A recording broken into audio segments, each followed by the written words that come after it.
Hey everybody, today Uncle Charles is going to show you how I find support and resistant levels. Let's do this.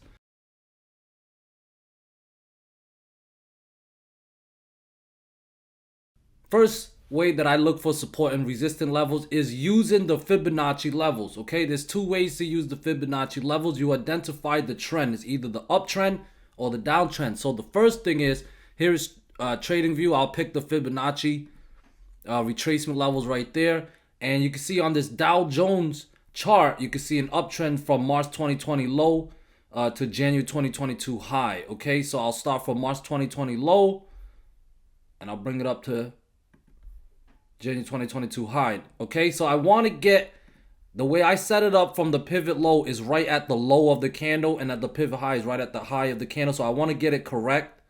The low for March 2020 low is actually 182.10. Okay, so I want to add in the numbers so it can be correct. 182.10 was the March 2020 low, and all-time high for Dow Jones was 369.5.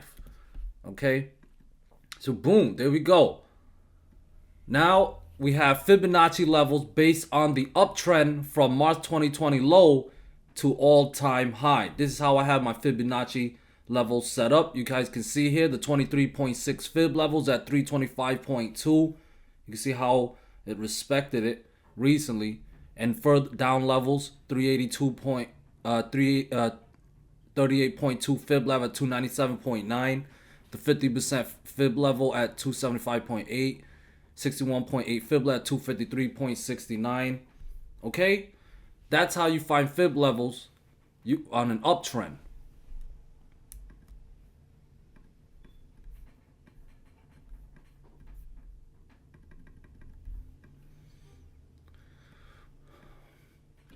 You also can find fib levels on a downtrend. So if I zoom in on Dow Jones here, you can see we have a downtrend. So we start from all-time high in January 2022 down to the low of this downtrend all the way back in October low. Okay, so we want to get the numbers correct. The high was 369.5, and the low of this downtrend was 286.62.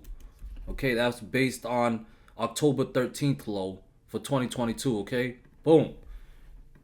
Now we have fib levels on a downtrend.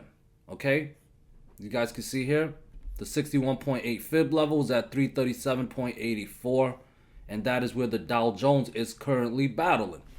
Okay, and of course there's the 50% fib level at 328. Okay, you just get fib levels.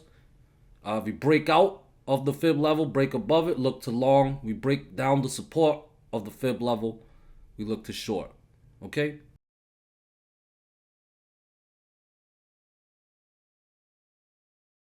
another way that I like to look for support and resistance levels is through patterns. Patterns such as channels, rising channels, flag patterns like bull flags, bear flags, pennants, wedges.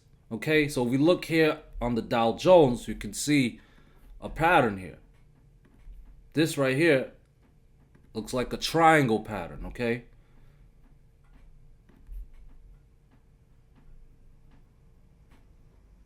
boom. So now we got ourselves a triangle pattern. Okay, triangle patterns are usually consolidation patterns. Okay, wedges, bull flag, bear flags. The concepts are the same. It's just the patterns a bit different, which gives us the breakout levels and the breakdown levels, which I consider support and resistance levels. So the resistance level is obviously would be the breakout level, okay, of this triangle pattern, which would be around 341.14ish. Okay, so obviously if that breaks out, that's when we look to long. The breakdown of this triangle pattern is around 331.8ish. So if that breaks down, that's when we look to short. Okay, so that's another way to find support and resistance levels, is finding these patterns and identifying the breakout and the breakdown levels. Okay, they can be used as support and resistance levels. Remember, it's not just triangle pattern. This is just a triangle pattern example, but there's also bull flags, bear flags, wedges, falling wedges, rising wedges, channels, pennants, megaphone patterns. There's many different patterns.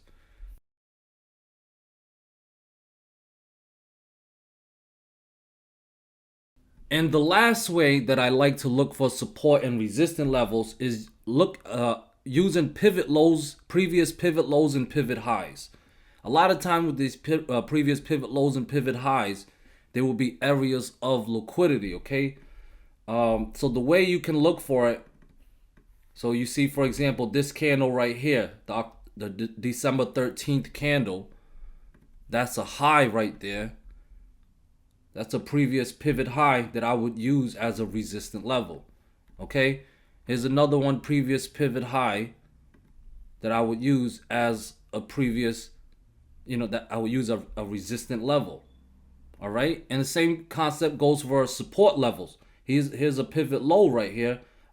You probably liquidity down there, so I would use that as a support level. Okay, you can see here multiple tests right here. So there's definitely liquidity underneath that. So you see these pivot lows, most likely areas of liquidity. Same thing here. You find pivot lows, double bottoms, single bottoms, triple bottoms.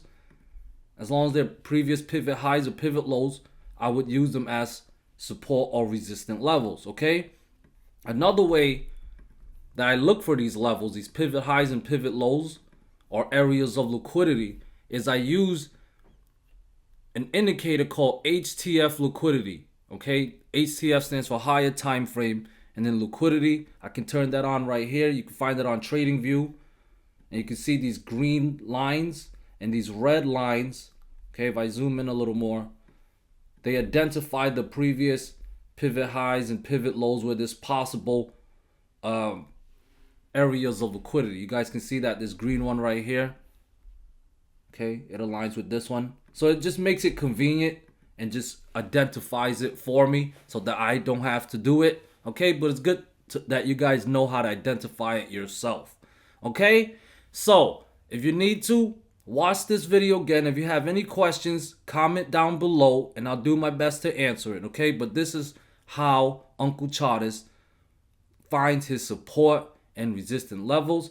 If you guys found value in that and enjoyed the video, please hit the like button. And if you didn't already, subscribe to the channel so I can give you guys more content. Thank you guys. Have a great day.